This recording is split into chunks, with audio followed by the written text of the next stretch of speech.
Mais comment le système de santé français en est-il arrivé à s'enfoncer dans la plus grave crise de son histoire et surtout comment le remettre en ordre de marche? Est-ce que le sursaut viendra de réformes décidées par le gouvernement? Est-ce que le changement viendra d'une nouvelle approche de la médecine, de la santé, de la maladie et surtout viendra-t-elle de la révolution numérique qui bouleversera, qu'on le veuille ou non, notre système de santé? Réponse avec nos deux invités. La première réponse, c'est ce qui sauvera notre système de santé, c'est plus de numérique. Bonjour Jérôme Bourreau. Bonjour. Jérôme, vous êtes le cofondateur de la plateforme d'e-santé Anamnèse et vous publiez Les oubliés du digital aux éditions Débat Public. Et puis ce qui sauvera notre système de santé, c'est aussi plus d'humains.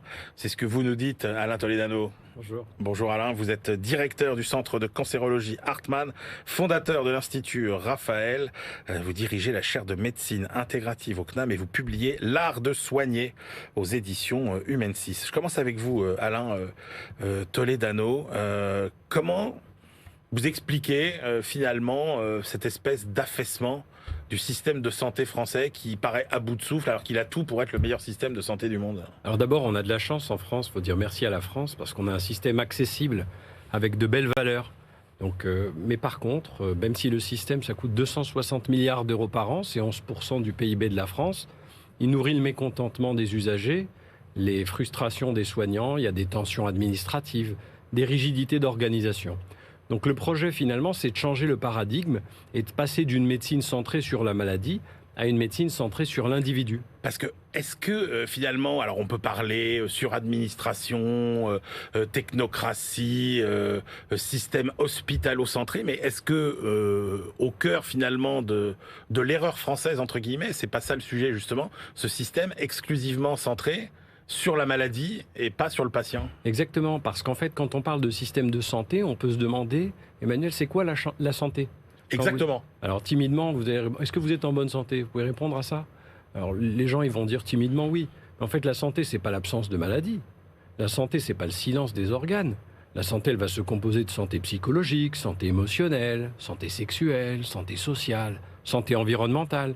Donc c'est un appel à intégrer des dimensions différentes de la santé.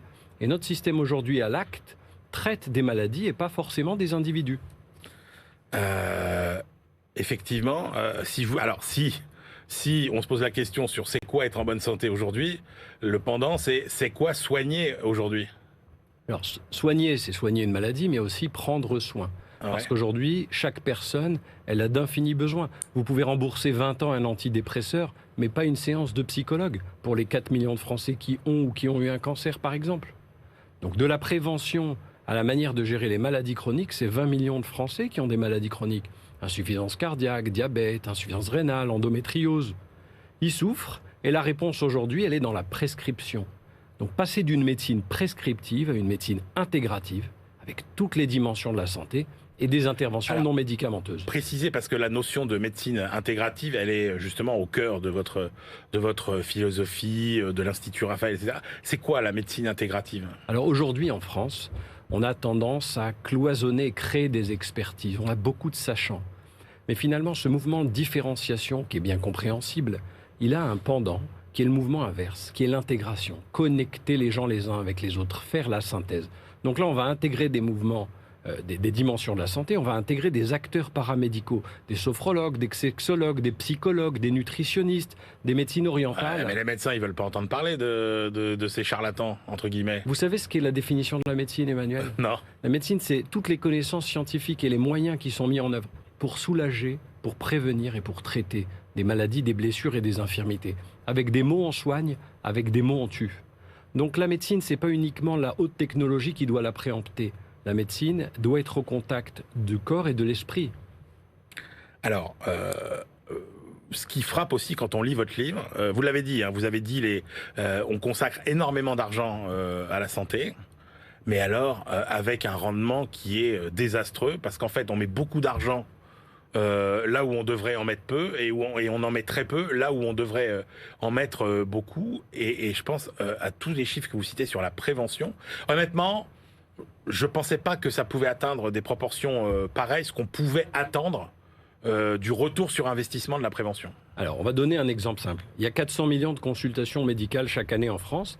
50% d'entre elles, c'est pour gérer des symptômes de maladies chroniques. Qu'est-ce qu'on fait, nous, les médecins? On coupe la parole aux patients en moyenne au bout de 23 secondes. Et on prescrit dans plus de 90% des cas des médicaments. Et on jette une boîte sur 2 à la poubelle. 7 milliards d'euros par an. Alors, Emmanuel, vous nous posez la question de la prévention. Vous savez que 40% des cancers sont évitables.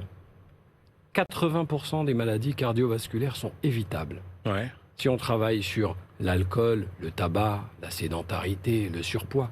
Mais on a moins de 3% des budgets alloués à la prévention. Alors que, est-ce qu'on a une idée du gain que pourrait rapporter une politique de prévention?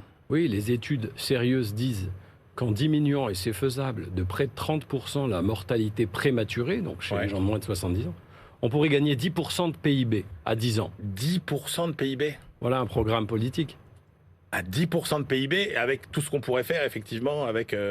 La santé, c'est de la création de valeur. Quand on investit en santé, c'est pas une dépense. Investir 1 euro, ça rapporte 2 à 4 euros à 10 ans. Et ça, toutes les études sérieuses le montrent. Pourquoi on ne le fait pas? Je pense qu'il y a une question de culture. Donc arriver à ne pas traiter à la dernière minute des maladies avérées, investir dans la santé, les systèmes de prévention, pas uniquement dans les structures hospitalières dont on a besoin, ne pas regarder la maladie, mais les équilibres de vie à chaque âge. Donc c'est un changement culturel qu'il faut opérer. Mais est-ce que, dans le constat qu'on fait aujourd'hui, il n'est pas imputable aussi, finalement, quand même, au surpoids, à la surcharge administrative, réglementaire, à la paperasserie, et qui dissuade finalement le médecin généraliste? Quand est-ce qu'il a le temps de faire de la prévention? On a une bonne administration en France qui fait ce qu'elle doit faire. Je pense qu'il faut une politique ambitieuse avec une réforme, je dirais, de la culture. Si on s'occupait des gens, alors naturellement le système tournerait différemment. Et donc les maladies chroniques, c'est 20 millions de Français qui souffrent de maladies chroniques. C'est 100 milliards d'euros par an. Donc si la réponse elle est exclusivement dans la prescription médicamenteuse, médicaments dont on a besoin, on continuera à avoir un système inflationniste. Et notre objectif, c'est de passer d'une assurance maladie à une assurance santé. Oui, alors vous avez une vision aussi, vous, de ce que vous voulez faire de l'assurance maladie, sur les incitations que l'assurance maladie doit envoyer finalement à la fois aux soignants et aux patients. Au lieu de réguler le coût des pratiques et des actes, l'assurance santé, elle est là pour promouvoir des modes de vie. Donc on va avoir un côté éducationnel et on accompagne les gens, même quand ils ne sont pas malades, pour qu'ils ne tombent pas malades. Est-ce que la vertu de ça, justement, c'est pas aussi de revaloriser considérablement le statut des soignants aussi? Il est indispensable de revaloriser le statut de ceux qui s'investissent en général, les soignants comme les professeurs, comme tous ceux qui œuvrent pour le bien commun. Maintenant, c'est pas uniquement avec des ressources financières, il faut donner un sens, il y a une crise de sens. Il y a 1 million d'infirmières et d'aides-soignants en France, il y a 40% qui veulent changer de métier parce qu'ils trouvent pas de sens. Mais s'occuper de la maladie, c'est pas suffisant. On doit s'occuper des gens et de leurs équilibres. Donc il va falloir inscrire tout le monde dans un projet collectif qui a du sens. Alors, il y a un chiffre, enfin, je ne sais pas si c'est un chiffre ou si c'est un fait que vous décrivez qui m'a stupéfié dans votre livre, c'est les femmes soignent mieux que les hommes. Alors, c'est pas exactement ça, mais dans une population américaine, on a observé que les patients qui avaient des médecins hommes par rapport à des patients qui avaient des médecins femmes et plus jeunes se guérissaient un peu plus. Ce qui veut dire qu'il y a une composante affective et émotionnelle, l'écoute, dans la prise en charge et dans la guérison. Il n'y a pas que la technicité. Donc c'est une étude à grande échelle avec des biais. Mais c'est important de dire qu'il n'y a pas que ce caractère technique et que la dimension humaine dans la prise en charge, elle doit être l'objet de notre refonte du système. Mais la refonte du système, elle peut venir d'où? Comment ça peut se passer finalement? C'est à toutes les échelles. Bien sûr, ça commence toujours par la transmission, l'éducation. Parce que là, vous avez votre institut Raphaël, qui est une sorte de laboratoire en fait de tout ça. C'est un des laboratoires, il en existe d'autres. Par exemple, on va co-construire avec chaque patient des parcours d'accompagnement qui sont coordonnés, qui vont être orientés vers la nutrition, vers les émotions, vers l'activité physique, le bien-être, le retour à l'emploi.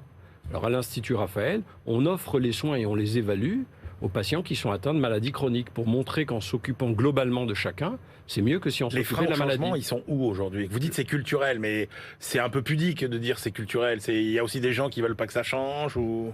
Non, je crois que spontanément, vous savez, quand vous demandez à un patient est-ce que vous allez bien, la plupart du temps, il va dire ben oui, ça va, parce qu'il se protège. Et si on l'écoute 5 minutes, dans 50% des cas, vous verrez que les gens sont déprimés.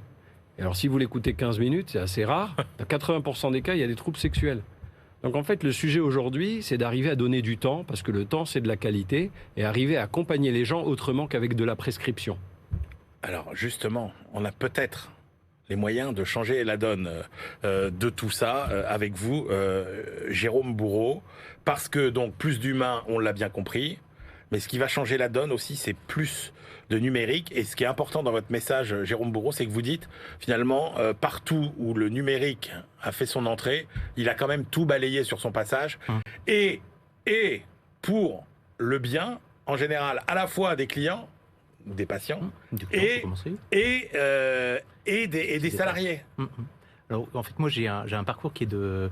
J'ai travaillé pendant 20-25 ans en transformation digitale dans différents secteurs. Donc, c'est pour ça que c'est de là que je tire mon expérience. C'est d'abord dans la transformation digitale dans les billets de train. Aujourd'hui, plus personne ne regrette de devoir faire la queue debout pendant 20-30 minutes avant de pouvoir acheter un billet de train. C'est quand même plus sympa de le faire depuis son canapé. Vous parlez à quelqu'un qui, pour gagner de l'argent l'été, justement, vendait des billets de train et voyait les gens avec leurs tickets attendre des heures pour prendre leur billet de train. Donc ça, c'est le côté consommateurs qui bénéficient, mais en fait aussi côté sachant, donc côté ceux qui connaissent le métier, la transformation du métier a fait que on a pu renverser les paradigmes et faire en sorte que dorénavant un vendeur peut être beaucoup plus proche de son client plutôt que d'être derrière une vitre.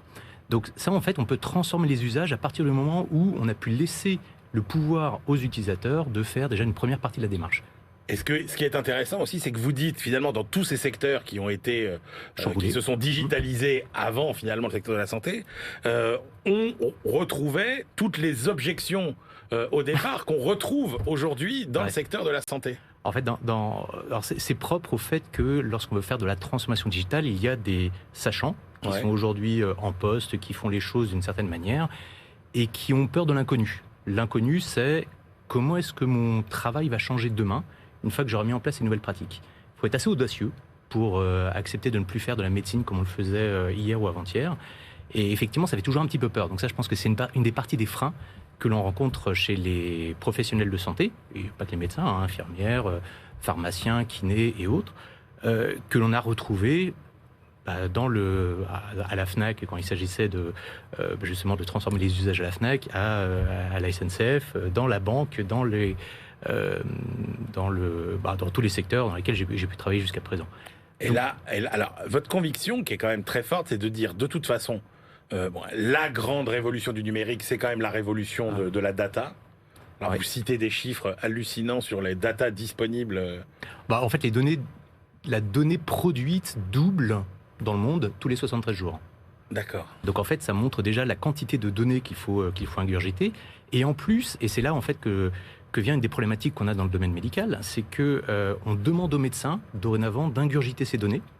Or, le nombre de publications qui sort et sur lesquelles les médecins sont censés s'appuyer pour pouvoir enrichir leurs connaissances et se maintenir à jour, explose. Donc aujourd'hui, c'est pour ça qu'on arrive de plus en plus à une hyper-spécialisation du secteur de la médecine, avec des médecins qui vont être, comme Dostoïevski l'écrivait, le médecin qui va être spécialiste de la narine gauche plutôt que de la narine droite. Et effectivement, on a cette hyper-spécialisation qui fait qu'aujourd'hui, on en bénéficie, il ne faut pas se plaindre. Aujourd'hui, c'est grâce à cette hyper-spécialisation, grâce à cette quantité de données qui a explosé et que l'on maîtrise de plus en plus, qu'on a une espérance de vie qui a explosé. Parce que la data, c'est tout ce qu'on sait aussi sur le patient. Alors, c'est tout ce que l'on peut collecter sur le patient, alors soit par le biais de mesures de constantes, les constantes physiologiques, par exemple, pouls, tension, température, et ainsi de suite, mais aussi par l'apparition, la disparition de symptômes, la vitesse à laquelle des comorbidités sont arrivées, des facteurs de risque, pardon. Et donc ça, c'est autant de données qui peuvent faire avancer la recherche. Votre livre s'intitule « Les oubliés du digital ». Qui sont ces oubliés du digital ? Alors justement, les oubliés du digital, je pense que la première fois, lorsqu'on lit le titre, on se dit, bah oui, bien évidemment, c'est pour les patients. Mais en fait, non. Il n'y a pas que les patients qui sont concernés par les oubliés du digital, mais je ne vais pas dire ma thèse, mais mon motto, c'est de dire que les professionnels de santé aussi ont beaucoup à gagner à utiliser le digital. Parce que, on prend un exemple tout bête, aujourd'hui, un patient qui va prendre un rendez-vous pour aller voir son médecin, sur une plateforme digitale au hasard, va prendre ce rendez-vous, va attendre, dans le meilleur des cas, 24 heures. Il va être en contact avec son médecin pendant 10 minutes.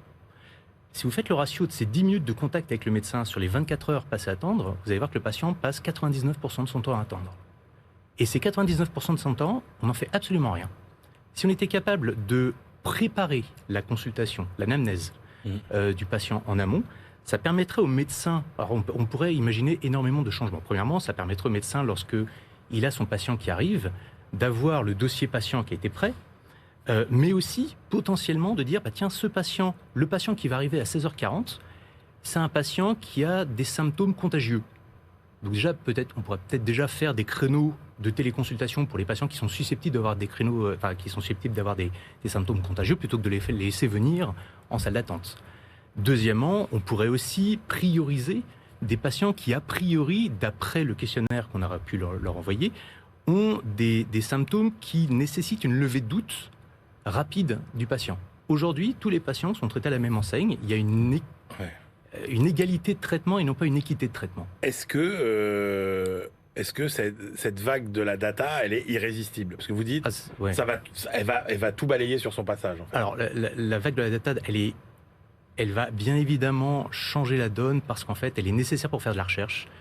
Et dans les pays en Europe où le RGPD, des acronymes, mais c'est la réglementation européenne de protection des données, la RGPD en Europe est assez contraignante et donc nous empêche de faire autant de collecte de données qu'on souhaiterait parce qu'en fait, il faut protéger la vie des patients. Ça, on le comprend tout à fait. Mais en fait, il y a d'autres pays où il n'y a pas du tout ces lois-là. On prend en Chine, où par exemple un géant du web comme Tencent, qui n'est pas très connu en France, mais Tencent, c'est l'équivalent d'un Doctolib plus un outil de livraison des médicaments, plus un outil de téléconsultation. Et en fait, un outil comme Tencent gère 222 millions de patients en numérique. Et ça, ce sera incontournable parce que vous dites, en fait, on est confronté à une hausse exponentielle de la demande de soins, alors que l'offre ne progresse que de façon de manière linéaire. Voilà, ça, c'est ce que j'appelle le point de singularité. C'est qu'en fait, c'est mon analyse de pourquoi est-ce qu'aujourd'hui en France on a l'impression que notre système s'écroule. C'est qu'en fait, on n'a jamais mis autant de moyens dans les soins qu'aujourd'hui. On a 1,4 million de professionnels de santé. Et ce nombre de professionnels de santé a augmenté de 14% sur les 15 dernières années. Donc on a une augmentation, ce que j'appelle une augmentation linéaire de la capacité à produire du soin. Mais en même temps, qu'est-ce qu'on a ? On a des patients qui sont de plus en plus demandeurs de soins. Alors, il suffit de regarder par exemple la pyramide des âges. On a quand même une population qui reste plus longtemps en vie, c'est tant mieux. Mais un patient âgé consomme 2,3 fois plus de soins qu'un adulte en situation normale. Donc en fait, on a de plus en plus de besoins de par la pyramide des âges, de par l'hyperspécialisation qui fait qu'en fait aujourd'hui, pour être traité par un médecin, on va peut-être rencontrer le premier médecin généraliste, puis un deuxième spécialiste, puis un troisième spécialiste, et ainsi de suite. On va démultiplier le nombre de consultations pour la bonne cause, c'est-à-dire qu'à la fin, on va tomber sur le spécialiste qui va être capable de mettre le doigt sur le problème du patient et donc le résoudre. Est-ce que le numérique sera celui qui arrivera à vaincre, vous allez dire c'est mon obsession, mais l'hyper bureaucratie, l'hyper administration? Je ne sais pas. En fait, le numérique, ce que le numérique va être capable de faire, c'est ce qu'il a fait dans tous les autres secteurs de l'industrie, c'est qu'en fait, il rend transparent certaines informations. Et rendre transparent, c'est des choses qu'aujourd'hui, par exemple, on refuse de voir. Rendre transparent, c'est rendre plus efficace quand même. Alors, d'abord, c'est juste rendre visible des choses qu'on ne voyait pas auparavant. Et donc, ça fait mal, parce qu'en fait, on voit, on est capable tout d'un coup de mesurer, enfin, comme quand un médecin va mesurer un pouls, une tension, une température, il va mesurer des métriques chez un patient. Le numérique, aujourd'hui, permet de mesurer des métriques de notre système de santé, pour vérifier si notre système de santé est malade ou pas. On peut faire un peu une analogie comme ça, d'ailleurs. Et en fait, ces données qui peuvent être collectées aident justement à prendre la mesure de ce qu'il se passe réellement. Et après, toute la complexité, c'est comment est-ce qu'on agit une fois qu'on a compris qu'il y avait des problèmes. De la même manière qu'un médecin, comment est-ce qu'il va agir une fois qu'il va voir que la tension est ou plutôt la température est à 38, et alors que la tension a baissé. La grande question qu'on se pose aussi, Jérôme Bourreau, c'est qu'est-ce que ça va être le rapport entre l'homme et la machine, quoi. Ouais, est-ce qu'il faut craindre le grand remplacement de l'homme par l'intelligence artificielle Alors justement, là-dessus, je vais vous donner le point de vue d'un ingénieur, c'est qu'on a besoin des médecins pour justement nous éviter de faire des bêtises. C'est-à-dire que si on n'est pas notre boulot en tant qu'ingénieur, c'est de travailler à l'optimisation des différents systèmes.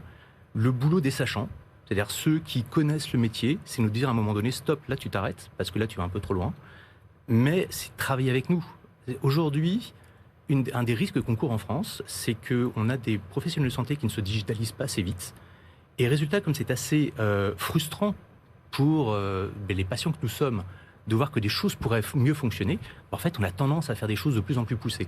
Et ça, je vous parle juste de la France, dans laquelle on a des professionnels de santé qui ne prennent pas forcément le train de la transformation digitale. Imaginez ce qui se passe dans d'autres pays, comme la Chine, par exemple, où en fait, là, c'est brutal. Et en fait, la force de frappe des ingénieurs est totalement jouxtée à celle des médecins, mais pour le coup, sans le contrôle ou l'autocontrôle que les médecins pourraient imposer aux ingénieurs. Donc en fait, c'est une des chances qu'on a aujourd'hui, c'est qu'on est, je pense, à la croisée des chemins dans le domaine médical. On arrive grâce à alors je suis désolé de le dire comme ça, mais grâce à cette singularité où on sent que le système donne l'impression de s'écroule, il ne s'écroule pas, mais il donne l'impression de s'écrouler, parce qu'en fait, on a beaucoup plus de besoins et on a une quantité de production de soins qui ne montent pas aussi vite que nos besoins. Là, c'est la chance justement pour essayer de changer nos pratiques, changer de paradigme et faire en sorte que les professionnels de santé pensent à mettre en place des soins différemment et laissent davantage le patient faire une partie de leur boulot pour justement les aider eux-mêmes. Alain Toledano, plus de numérique, c'est plus d'humain aussi ? Ah oui, tout à fait. En fait, on va forcément déléguer des tâches répétitives à des ordinateurs qui font mieux que nous. Ensuite, je vous donne un exemple. Moi, je suis cancérologue. Aujourd'hui, chaque tumeur est particulière. Il faut analyser des milliers de mutations génétiques. Et il y a des médicaments très innovants qui sont pas visibles finalement dans leur mode d'action. Et donc il y a des algorithmes qui aident à la décision. Il y a des algorithmes qui nous aident à prédire le développement. Donc on a besoin des ingénieurs en médecine. Et par exemple, moi qui suis radiothérapeute, donc effectivement on utilise des rayons X pour détruire les tumeurs. Quand vous avez une tumeur qui est posée à 2 mm du nerf optique, comment on fait sans opérer pour garder la vue et détruire la tumeur ? Eh bien c'est grâce à des robots. Donc vive le numérique, à condition qu'ils nous permettent de réhumaniser la médecine. Merci messieurs pour cette ouverture vers ce que pourrait être la médecine de rêve finalement de demain et un système de santé un petit peu renouvelé. Les oubliés du digital, Jérôme Bourreau, c'est publié aux éditions Débat Public, et puis votre livre Alain Toledano, L'art de soigner, aux éditions Humaine Science, voilà, dans la collection Débat. On se retrouve tout de suite pour la deuxième partie de l'émission.